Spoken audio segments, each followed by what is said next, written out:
Hello friends, good morning to all of you. मैं आपकी friend एक बार फिर से हाजिर हूँ आपके सामने बेहतरीन प्रश्नों के साथ। कैसे आप सब लोग? आई होप आप सब बहुत बेहतर होंगे, खुश होंगे, शानदार होंगे। और कैसी चल रही है आपकी प्रिपरेशन? तो चलिए आज हम फिर से कुछ बेहतरीन प्रश्नों का डिस्कशन करेंगे और प्लीज़ वीडियो ध्यान से देखिएगा। हम क्वेश्चन के साथ एक्स्ट्रा फैक्ट डिस्कस करेंगे। तो चलिए शुरुआत करते हैं अपनी सेशन की बेहतरीन थॉट्स के साथ। जल को बर्फ़ में बदलने में वक्त लगता है, सूरज को निकलने में वक्त लगता है। किस्मत तो हम बदल नहीं सकते, लेकिन अपने हौसलों से किस्मत बदलने में वक्त लगता है। तो साथियों, आपको बहुत ही पेशेंस के साथ धैर्य रखते हुए आपको अपना गोल अचीव करना है, ठीक है। तो चलिए हम अपने सेशन की ओर मूव करते हैं। नाउ क्वेश्चन नंबर फर्स्ट, हर वर्ष अंतर्राष्ट्रीय वरिष्ठ नागरिक दिवस कब मनाया जाता है? इंटरनेशनल सिटीजन डे कब मनाया जाता है?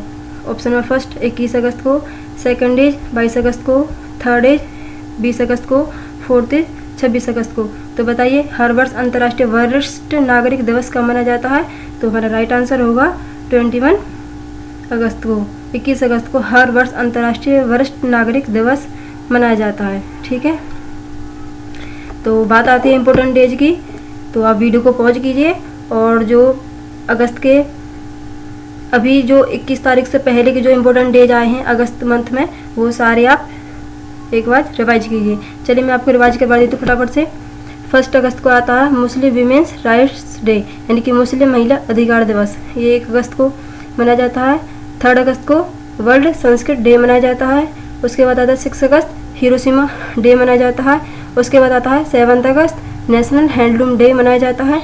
उसके बाद आता है 8 अगस्त को क्विट मूवमेंट की 78वीं वर्षगांठ इस बार मनाई गई थी। उसके बाद आता है 9 अगस्त international day of the world indigenous people, यानी कि विश्व के स्वदेशी लोगों का अंतर्राष्ट्रीय दिवस, ये 9 अगस्त को मनाया जाता है। और इसकी थीम आपको याद रखनी है कोविड-19 इंडिजीनियस पीपल रेजिलेंस, ओके। उसके बाद आता है 10 अगस्त को मनाया जाता है वर्ल्ड बायो फ्यूल डे।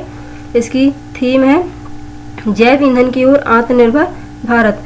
उसके बाद आता है 12 अगस्त को मनाता है इंटरनेशनल यूथ डे, ठीक है। इसकी थीम आपको याद रखनी है youth engagement for global action, important है, प्लीज इसे याद रखिए। उसके बाद 12 अगस्त को एक और सेलिब्रेट किया जाता है, वो कौन सा है? वर्ल्ड एलिफेंट डे, ये भी 12 अगस्त को ही सेलिब्रेट किया जाता है। उसके बाद आता है 13 अगस्त को world organ donation day celebrate किया जाता है। उसके बाद आता है 15 अगस्त स्वतंत्रता दिवस मनाया जाता है। और ये इस बार कौन सा था? ये 74वां स्वतंत्रता दिवस इस बार मनाया गया था। इसकी थीम आपको याद रखनी है आत्मनिर्भर भारत एवं सामाजिक दूरी। 15 अगस्त को एक देश है जो 15 अगस्त इस दिन को राष्ट्रीय शोक दिवस के रूप में मनाता है, वो कौन सा है? बांग्लादेश। कल ही मैंने आपको बताया था कि बांग्लादेश इस दिन को राष्ट्रीय शोक दिवस के रूप में मनाता है। और क्यों मनाता है? क्योंकि इस दिन जो बांग्लादेश के संस्थापक थे राष्ट्रपति शेख मुजीबुर रहमान की हत्या कर दी गई थी इस दिन, इसलिए बांग्लादेश 15 अगस्त को राष्ट्रीय शोक दिवस के रूप में मनाता है। उसके बाद आता है 19 अगस्त को वर्ल्ड फोटोग्राफी डे मनाया जाता है। फोटोग्राफी के महत्व के बारे में जागरूकता फैलाने के लिए डे मनाया जाता है। उसके बाद 19 अगस्त एक और डे सेलिब्रेट किया जाता है, वो है वर्ल्ड ह्यूमैनिटेरियन डे, ठीक है। और यह उन लोगों के प्रति सम्मान व्यक्त करने के लिए मनाया जाता है जिन्होंने मानवता की सेवा में अपना पूरा जीवन लगा दिया था। उसके बाद आता है 20 अगस्त को सद्भावना दिवस, कल ही आपको बताया था। और आज है 21 अगस्त और ये इस दिन अंतर्राष्ट्रीय वरिष्ठ नागरिक दिवस मनाया जाता है। क्लियर? इसी तरह आप इन्हें जब भी इम्पोर्टेंट डे आए इन्हें आप फ्लो में रिवाइज कीजिए, ये डेफिनेटली आपको याद हो जाएंगी, ठीक है। Now move on next question number 2। हाल ही में किस भारतीय मूल की महिला को यूएन चीफ ने अपने नए सलाहकार समूह में शामिल किया है? Option number first Archana Soreng, second is Geeta Tripathi, third is Anjali Devgan, fourth is Nisha Ojha. तो बताइए कौन सी वो महिला है जिसे यूएन चीफ ने यानी कि एंटोनियो गुटेरेस ने अपने नए सलाहकार समूह में शामिल किया है? तो हमारा जो राइट आंसर होगा option number first Archana Soreng. अर्चना सोरेंग को अभी हाल ही में यूएन के जो चीफ हैं एंटोनियो गुटेरेस ने अपने सलाहकार समूह में शामिल किया है। तो बात आती है यूएन की, यानी कि यूनाइटेड नेशन, इसकी स्थापना कब हुई थी? 24 अक्टूबर 1945 में हुई थी। हेडक्वार्टर कहाँ पर है? न्यूयॉर्क में। और सेक्रेटरी जनरल ऑफ यूएन कौन है? Antonio Guterres, okay. Clear. Now move on next question.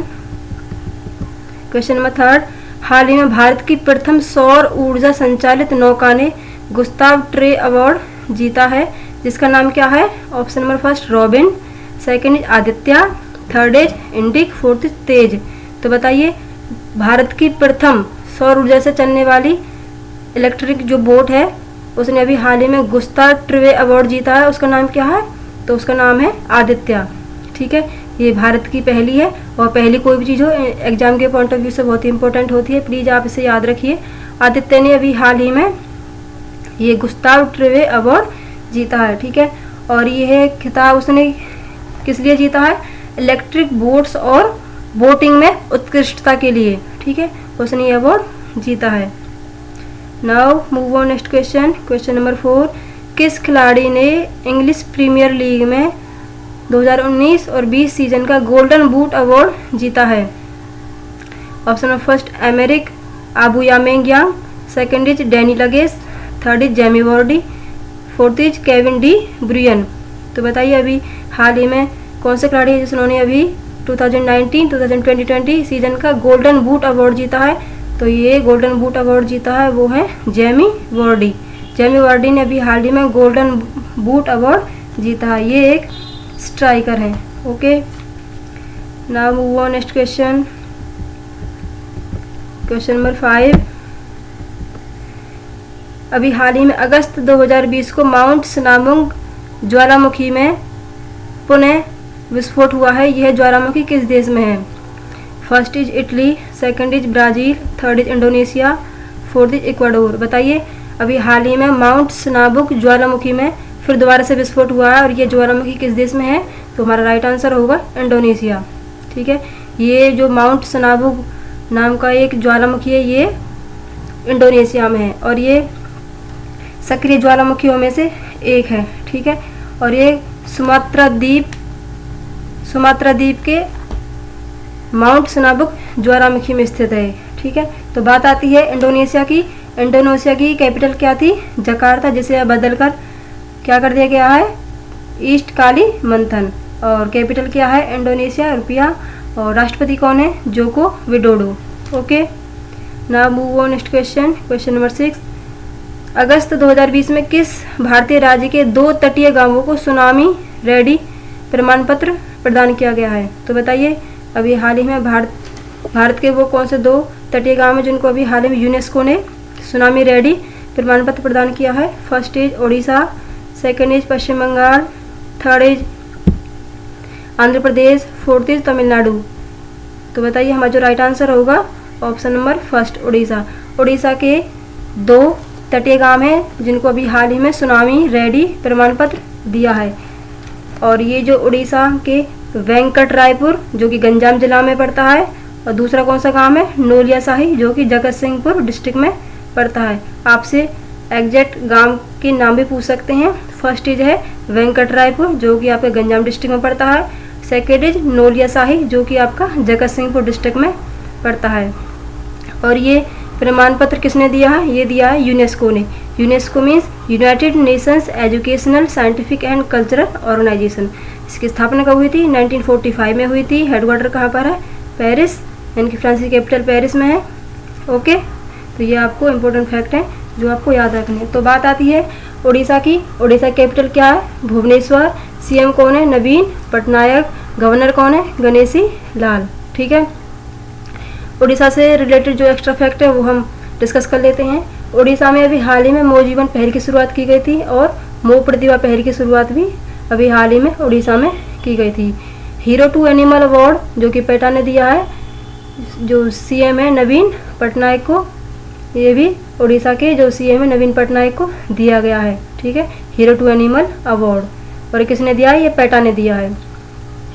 Orissa के कुछ इम्पोर्टेंट पार्क हैं, जैसे कि सतकोशिया टाइगर रिजर्व है, सिमलीपाल नेशनल पार्क है, और एक चिल्का लेक है जो कि खारे पानी की सबसे बड़ी झील है। ओके, और एक गहीरमठ वाइल्ड लाइफ सेंचुरी भी है। ओके, उड़ीसा में अभी हाल ही में पहले खेलो इंडिया यूनिवर्सिटी गेम भी हुए थे। यह कहाँ पर हुए थे? भुवनेश्वर में हुए थे, और इसे पंजाब यूनिवर्सिटी जीती थी। उसके बाद उड़ीसा में धानु यात्रा महोत्सव भी मनाया गया, और एक पर्व मनाया जाता है रजा पर्व या रज पर्व। ये भी अभी हाल ही में कहाँ मनाया गया है? उड़ीसा में। उड़ीसा में भी हाल ही में सबूजा उड़ीसा पहल की भी शुरुआत की गई थी, और ये किसके लिए थी? ये वृक्षारोपण के माध्यम से हरित आवरण को बढ़ाने के लिए। ठीक है, उड़ीसा में अभी हाल ही में बलराम योजना की शुरुआत की गई थी, और ये किसके लिए थी? किसानों को फसल ऋण देने के लिए। उसके बाद उड़ीसा में भी हाल ही में एक कालिया योजना भी शुरू की गई है, और ये भी किसानों को फसल ऋण देने के लिए की गई है। ठीक है, तो ये एक्स्ट्रा फैक्ट हैं जो आपको उड़ीसा से रिलेटेड याद रखनी है। हाँ, कई बार एग्जाम में पूछा गया है कि उड़ीसा की जो पूर्व नाम क्या है, तो उड़ीसा का पूर्व नाम क्या है? कलिंग। ठीक है, और उत्कल दिवस या उड़ीसा दिवस हम कब मनाते हैं? ये हम 1 अप्रैल को मनाते हैं। ठीक है, इम्पोर्टेंट है, प्लीज इसे याद रखिए। और उड़ीसा का कई बार राजकीय पशु भी पूछा गया है, वो क्या है? सांभर हिरन। ओके, तो ये कुछ इंपॉर्टेंट फैक्ट हैं जो आपको उड़ीसा से रिलेटेड याद रखनी है। Now move on next question. Question number 7। 2020 में रक्षा मंत्रालय द्वारा जारी रक्षा उत्पादन एवं निर्यात प्रोत्साहन नीति 2020 के मसौदा में वर्ष 2025 तक कितनी धनराशि के एरोस्पेस एवं रक्षा वस्तु एवं सेवाओं के निर्यात का लक्ष्य निर्धारित किया गया है? तो ऑप्शन में फर्स्ट 5 बिलियन अमेरिकी डॉलर, सेकंड इज 6 बिलियन अमेरिकी डॉलर, थर्ड इज 7 बिलियन अमेरिकी डॉलर, फोर्थ इज 8 बिलियन अमेरिकी डॉलर। तो हमारा राइट आंसर होगा 5 मिलियन अमेरिकी डॉलर। अभी हाल ही में 2020 में रक्षा मंत्रालय के द्वारा रक्षा उत्पादन एवं निर्यात प्रोत्साहन नीति 2020 का मसौदा जारी किया गया था, और इसमें 2025 तक 5 मिलियन अमेरिकी डॉलर के एरोस्पेस एवं रक्षा वस्तु एवं सेवाओं का निर्यात का लक्ष्य निर्धारित किया गया है। Okay, now move on next question. Question number 8। Book Netaji, ये एक बुक है, नेताजी इंडिपेंडेंस एवं ब्रिटिश आर्काइव्स के लेखक कौन है? First is doctor Abhijit Mukherjee, second is Somen Mitra, third is doctor Kalyan Kumar Dey, fourth is Nikhil Banerjee. तो बताइए इसका जो ऑथर है वो कौन है?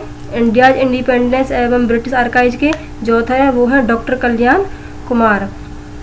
और इसका भी हाल ही में किसने विमोचन किया था? हमारे जो उपराष्ट्रपति एम वेंकैया नायडू ने। ठीक है, उपराष्ट्रपति जो एम वेंकैया नायडू ने अभी हाल ही में इसका लोकार्पण किया है। और इसमें किसके बारे में बताया गया? इसमें स्वाधीनता आंदोलन के दौरान जो नेता सुभाष चंद्र बोस ने जो अपनी भूमिका निभाई थी उससे संबंधित प्रमाणिक दस्तावेजों का इसमें संकलन है। Okay, now move on next question. Question number 9। Guwahati में बाढ़ की पूर्व सूचना देने के लिए टेरी एवं एनडीएमए ने flood early warning system FEWS यानी कि flood early warning system launch किया है। ठीक है, किसने? टेरी एंड NDMA ने। यह मौसम पूर्व अनुमान आधारित चेतावनी प्रणाली है जो कि बाढ़ की चेतावनी देगी। कितने घंटे पहले देगी? ऑप्शन नंबर फर्स्ट 72 घंटे पहले, सेकंड इज 48 घंटे पहले, थर्ड इज 36 घंटे पहले, फोर्थ इज 24 घंटे पहले। तो बताइए ये जो अभी FEWS लॉन्च किया है टेरी एवं NDMA ने, ये कितने घंटा पहले हमें चेतावनी दे देगी बाढ़ आने की? तो ये 72 घंटे पहले हमें अलर्ट कर देगी। ठीक है,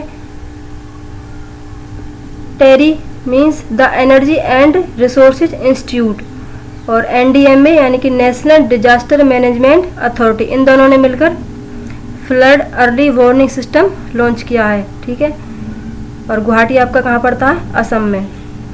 तो बात आती है असम की।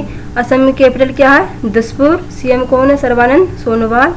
और गवर्नर कौन है? जगदीश मुखी। ठीक है, असम का एक नेशनल पार्क है, वो बहुत ज़्यादा इम्पोर्टेंट, वो कौन सा है? काजीरंगा नेशनल पार्क, जो किसके लिए फेमस है? वो एक सींग वाले गैंडे के लिए फेमस है। ये बहुत बार एग्जाम में पूछा गया है। काजीरंगा नेशनल पार्क जो आपका असम में है और एक सींग वाले गैंडे के लिए फेमस है। अभी हाल ही में असम में एक कोविड-19 के कारण एक मेला रद्द किया गया, तो उसका नाम क्या है? उसका नाम है अम्बुबाची मेला, जो कि अभी हाल ही में कोविड-19 के कारण रद्द किया गया था। ओके, असम से रिलेटेड कुछ एक्स्ट्रा फैक्ट हम डिस्कस कर लेते हैं। असम में अभी हाल ही में एक Dehing Patkai wild life sanctuary है जिसको अभी नेशनल पार्क में अपग्रेड किया जाएगा, very very important. Second is Pova reserve forest, जिसे अभी वाइल्ड लाइफ सेंचुरी में अपग्रेड किया जाएगा। ये दोनों क्वेश्चन बहुत ही इंपॉर्टेंट है, प्लीज़ आप इसे याद रखिए। बैंडिकोट नामक रोबोट तैयार किया अभी हाल ही में गुवाहाटी नगर निगम ने, ठीक है, और ये सीवर मैनहोल की सफाई के लिए तैनात किया है। ये गुवाहाटी नगर निगम ने बैंडिकोट नामक रोबोट तैनात किया है, ठीक है, और ये किसके लिए है? सीवर मैनहोल की सफाई के लिए, ठीक है। असम में अभी हाल ही में अरुणोदय योजना भी शुरुआत की गई है, ठीक है। और एक और इम्पोर्टेंट क्वेश्चन अभी हाल ही में जो बना है करंट अफेयर से रिलेटेड, भारत का एकमात्र गोल्डन जो बाघ देखा गया है वो कहाँ पर देखा गया? काजीरंगा नेशनल पार्क में, ठीक है।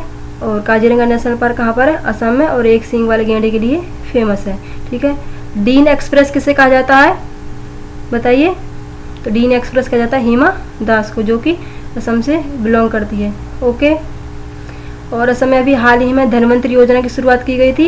ये किसके लिए थी? दवाओं की होम डिलीवरी के लिए, ओके। तो ये कुछ एक्स्ट्रा फैक्ट हैं जो आपको असम से रिलेटेड याद रखने हैं। Now move on next question, question number 10।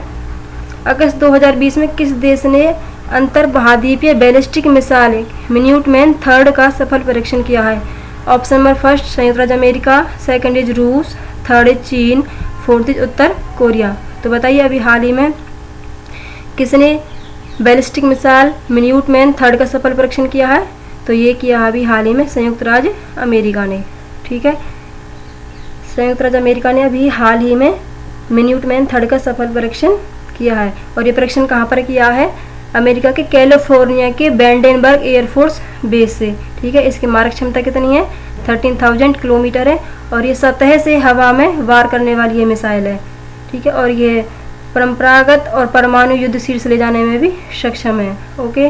तो बात आती है संयुक्त राज्य अमेरिका की, यानी कि कैपिटल क्या है? वॉशिंगटन DC, करेंसी क्या है? यूनाइटेड स्टेट्स डॉलर, राष्ट्रपति के कौन है? Donald Trump, okay. Now move on next question, question number 11। संसदीय अनुसंधान और प्रशिक्षण संस्थान लोकतंत्र यानी कि प्राइड की स्थापना किस वर्ष की गई थी? Option number first 1976, second is 1978, option number third 1998, option number 4 2001। तो बताइए प्राइड की स्थापना किस वर्ष की गई थी? ये की गई थी 1976 में, ठीक है। अभी हाल ही में लोकसभा में न्यू फ्रेंच कोर्स का शुभारंभ किया गया है, ठीक है। और ये प्राइड का जो मतलब होता है यानी कि संसदीय अनुसंधान और प्रशिक्षण संस्थान लोकतंत्र, और ये किस लिए शुरुआत की गई है? इसका जो उद्देश्य क्या है? इसका जो उद्देश्य है सभी संसदीय कर्मचारियों, अधिकारियों और सांसदों को विभिन्न विषयों में प्रशिक्षण देने के लिए इसकी शुरुआत की गई है, okay. Now move on next question, question number 12। अगस्त 2020 में जारी संयुक्त राष्ट्र की एक रिपोर्ट के अनुसार कोविड-19 महामारी के कारण कितने शिक्षार्थी प्रभावित हुए हैं? Option number first 1.6 billion, second is 1.5 billion, third is 1.4 billion, fourth is 1.3 billion. तो बताइए अभी हाल ही में UN ने एक रिपोर्ट जारी की है जिसमें बताया गया है कि कोविड-19 महामारी के कारण कितने शिक्षार्थी प्रभावित हुए हैं? तो हमारा राइट आंसर होगा 1.6 billion. Education during covid and beyond report, ये रिपोर्ट UN ने जारी की है जिसके अकॉर्डिंग लगभग 190 से अधिक देशों में 1.6 बिलियन जो शिक्षार्थी हैं वो प्रभावित हुए हैं, ठीक है। तो ये आपको याद रखनी है। और ये आपके लिए क्विज है। पुस्तक अमेजिंग अयोध्या किसके द्वारा लिखी गई है? Option number first Shobhaa De, second is Anita Desai, third is Neena Rai, fourth is Shaili Chopra. Please आप मुझे इस क्वेश्चन का आंसर कमेंट बॉक्स में दीजिए। देखिए फिर मैं आपसे दोबारा से रिक्वेस्ट करती हूँ, प्लीज़ प्लीज़ प्लीज़ आप जो भी मैं क्विज डेली पूछती हूँ आपसे, प्लीज़ उसका आंसर मुझे कमेंट बॉक्स में दीजिए। आप जितना लिखेंगे उतना ही आपको बेहतर चीज़ें याद होंगी, ठीक है। और प्लीज़ आपको मेरी वीडियो यदि अच्छी लगती है तो लाइक करें, शेयर करें, और यदि आप मेरे चैनल पर नए हैं तो चैनल सब्सक्राइब करें। चलो मिलते हैं नेक्स्ट वीडियो में एक नई ऊर्जा के साथ, नई उमंग के साथ, नए जोश के साथ। Bye bye, take care.